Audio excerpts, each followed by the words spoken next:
Essa aqui é muito boa. Presta atenção, sério. Estava dormindo, acorde! Vou trocar de assunto e assim, ó, essa pergunta é muito boa. Porque ela nos diz muita coisa. E ela gera uma baita reflexão. Qual é a pergunta? Com nome sujo, espero a instituição propor negociação para saldar? Quero financiar casa. Tem solução? Eu vou ler de novo. Presta atenção na pergunta. E tente analisar. E antes que eu fale, dá um pause e coloca nos comentários aqui o que você interpreta desta pergunta. Porque isso vai fazer com que você consiga desenvolver a capacidade de analisar os teus próprios pensamentos. Porque por vezes você vai ter pensamentos disfuncionais que nem esse, e você não se percebe. Se você conseguir perceber o que tem de disfuncional aqui nessa pergunta, isso vai desenvolvendo a tua capacidade de perceber disfunções nos teus próprios pensamentos. E isso é muito rico para que a gente consiga melhorar as nossas decisões. Então, eu vou ler de novo a pergunta e eu quero que tu pause, não cola, como quem diz, né? Porque, tipo, se tu seguir me escutando, tu vai colar. Não cola. Seja realmente fidedigno à análise. Eu vou falar de novo a pergunta, você vai escutar a pergunta, você vai refletir sobre essa pergunta e você vai colocar nos comentários a sua avaliação antes de me escutar a falar. Então, você vai colocar lá nos comentários, antes da análise da Jéssica, minha percepção. E aí escreva a sua percepção, tá? Porque isso vai te ajudar a fazer análise sobre as suas próprias percepções. Depois eu vou ler os comentários aí de vocês para ver se vocês estão ficando bom nisso. A gente tem que ir treinando.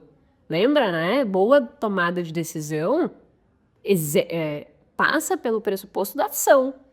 E para que a gente haja na direção correta, nós temos que desenvolver nossa capacidade de analisar os nossos próprios pensamentos.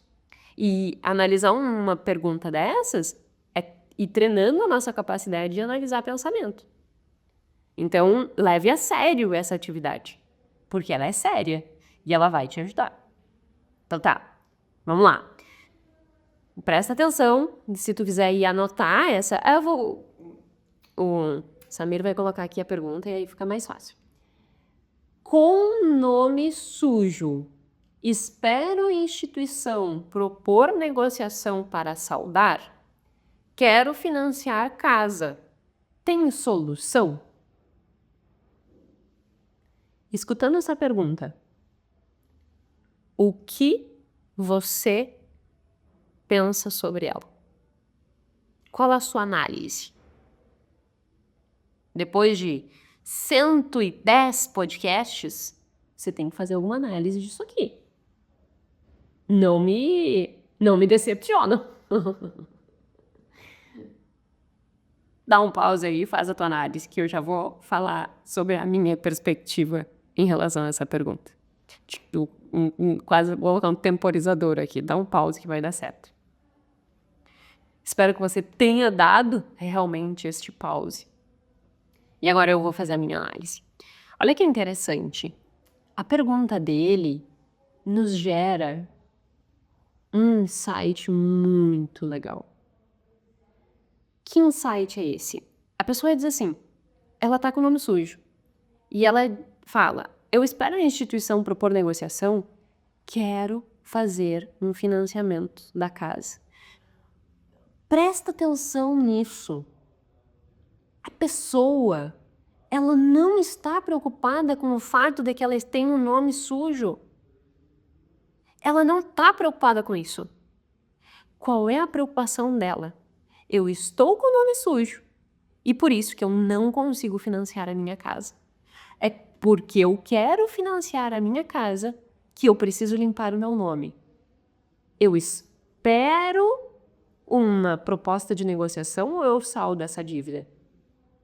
Porque eu quero fazer uma nova dívida. Tá entendendo o que está por trás dessa pergunta? Tem duas crenças aqui extremamente disfuncionais. A primeira delas, a pessoa, ela fez uma dívida que provavelmente esteja relacionada com algum comportamento que não era coerente com a realidade dela. Então, antecipou prazer que não podia pagar. Seja comprando carro, seja fazendo uma reforma da casa, sendo extrapolando o uso do cartão de crédito. É muito raro que esse tipo de dívida aconteça porque a pessoa adoeceu. Que é uma coisa que, né, pode acontecer, mas é muito raro. A maior parte das dívidas, e isso já é comprovadíssimo, vem de consumo. Então, eu comprei coisa que eu ainda não podia pagar. Aí a pessoa comprou coisa que não podia pagar. Aí, ao invés de ela ser responsável com o que ela cometeu de erro, ela quer esperar a negociação, esperar a empresa apresentar uma solução, e enquanto isso ela segue com o nome sujo, ela segue com a vida bagunçada, ela segue porque, eu tô esperando que me deem uma proposta. Eu particularmente não sei como é que eu vivia assim, porque eu ia me sentir muito mal. Se não tem uma proposta de negociação, seja proativo. Eu sempre falo sobre a questão de lotos de controle interno. O que é lotos de controle interno?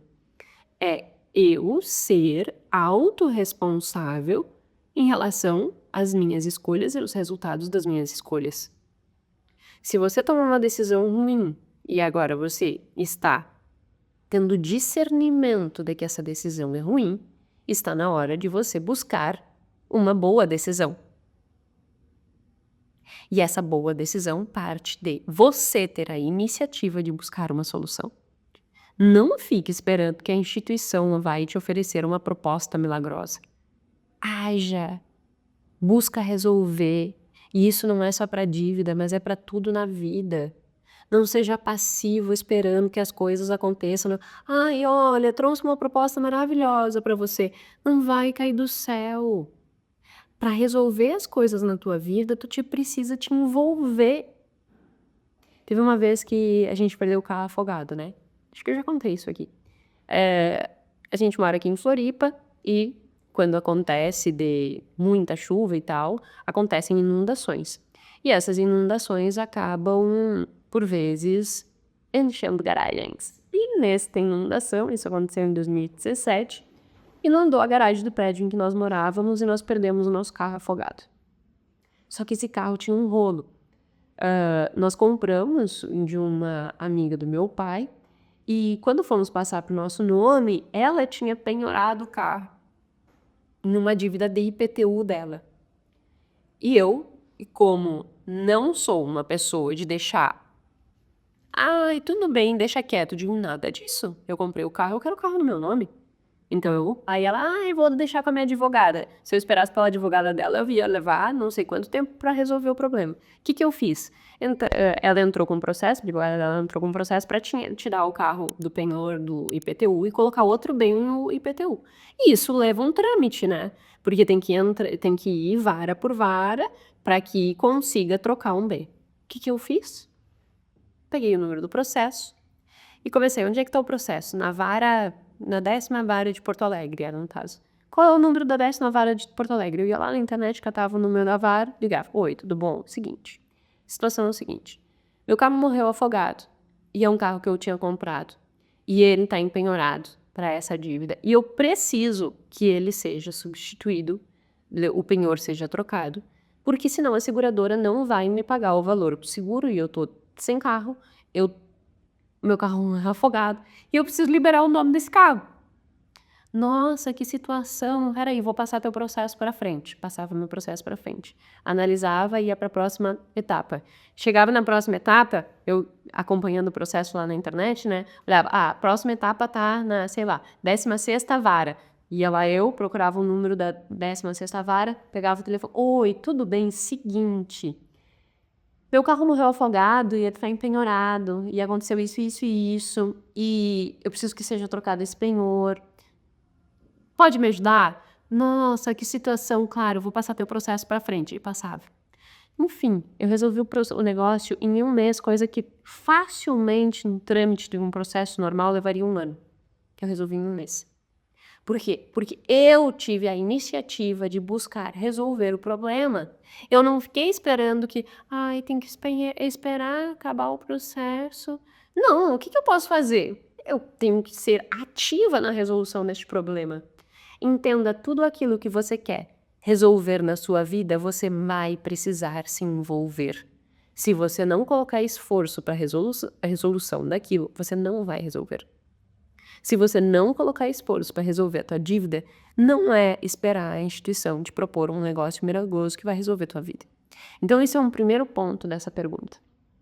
Um segundo ponto dessa pergunta. E assim, eu sei que a pessoa não fez por mal. Isso que é o mais interessante. A pessoa não se deu conta do que ela colocou na pergunta. Ela não se deu conta. E quantas coisas você faz e você tem de crença em relação ao dinheiro que você nem se dá conta. Percebe? Essa é a grande questão. A pessoa não tem ideia dessa disfunção. Ela acha que aquilo ali é o normal. Qual é o ponto? Ela tá com o nome sujo. E a preocupação dela não é com o nome sujo. A preocupação dela é que ela quer fazer um financiamento imobiliário para comprar casa. E o fato de estar com o nome sujo não permite. Portanto, olha só. A pessoa, ela vê a dívida como uma solução. Ela não está preocupada com o fato de ter dívida e estar com o nome sujo. Ela está preocupada com o fato de que ela não consegue fazer uma nova dívida para adquirir a casa dela. Se ela só tivesse a dívida sem o nome sujo, aquilo ali ela nem estaria se incomodando, porque na verdade o que ela quer é fazer uma nova dívida. Então, dívida na vida dessa pessoa é solução. Só que qual a consequência de achar que dívida é solução? Viver numa prisão. Muitas vezes você pode achar que você só vai conquistar as coisas por meio de dívida. E aí você passa a vida inteira. Você quer comprar um carro, você faz um empréstimo. Você quer comprar um imóvel, você faz um financiamento. Eu não estou dizendo que em todos os casos fazer financiamento imobiliário, por exemplo, é errado. Ou que em todos os casos dívida é errado. O que a gente tem que entender é que quem não tem nada de dinheiro guardado, essa história de dívida inteligente não existe. A dívida é só inteligente para quem já tem capital e consegue uma rentabilidade daquele dinheiro superior à taxa de juros da dívida. Caso contrário, não existe dívida inteligente. Então, para quem não tem nada, nunca vai ter dívida inteligente. E é caindo na lábia dessa conversa que a pessoa acha que dívida é o caminho. Então, esse é um primeiro ponto, né? E, além disso, essa construção de que achar que dívida é solução, na realidade é prisão, por quê? Porque a pessoa, ela vai comprar um carro, por exemplo, e ela compra um carro financiado. Então, o carro custa 50, 60 mil, ela paga 120. Vamos colocar que custasse 60. Foram 60 mil a mais para o banco em 5 anos. Em 5 anos, tu podia ter 2 carros. Tu podia ter reserva de emergência. Tu podia fazer uma viagem. Tu podia estar construindo teu patrimônio de longo prazo. Mas, pelo contrário, tu tá dando dinheiro pro banco.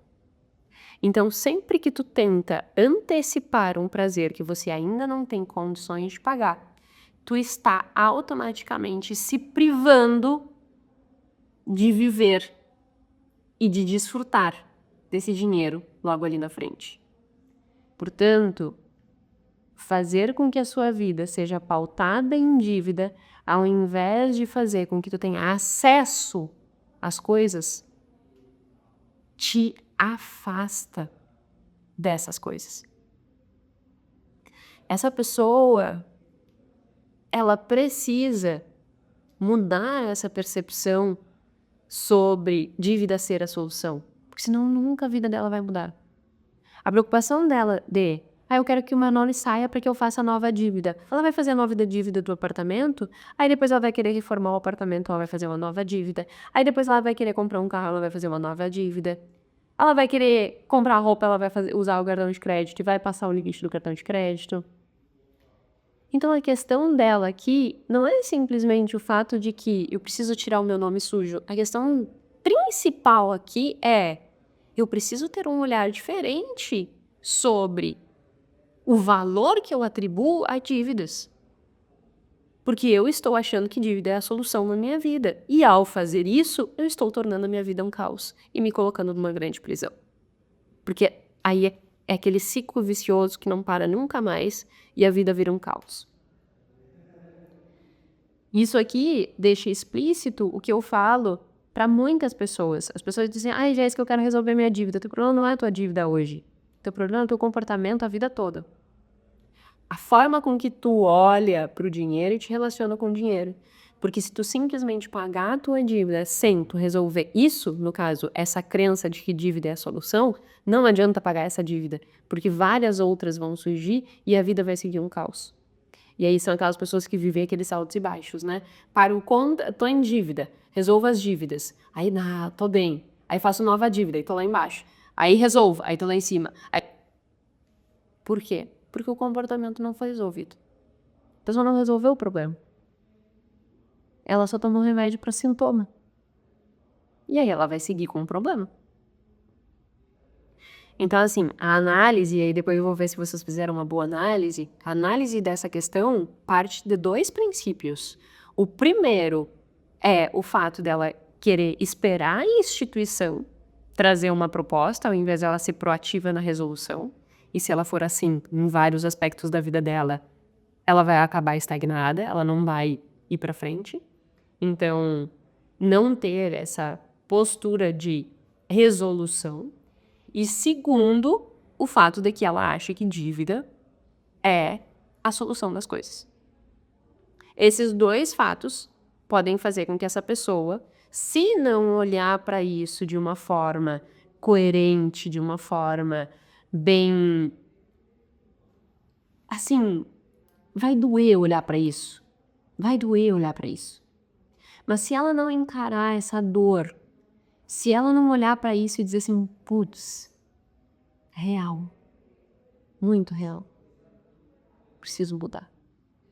Se ela não for humilde para entender que precisa mudar, se ela não for humilde para entender que não é isso que vai construir a vida que ela realmente quer, não adianta pagar essa dívida, porque a vida vai voltar e o problema vai seguir.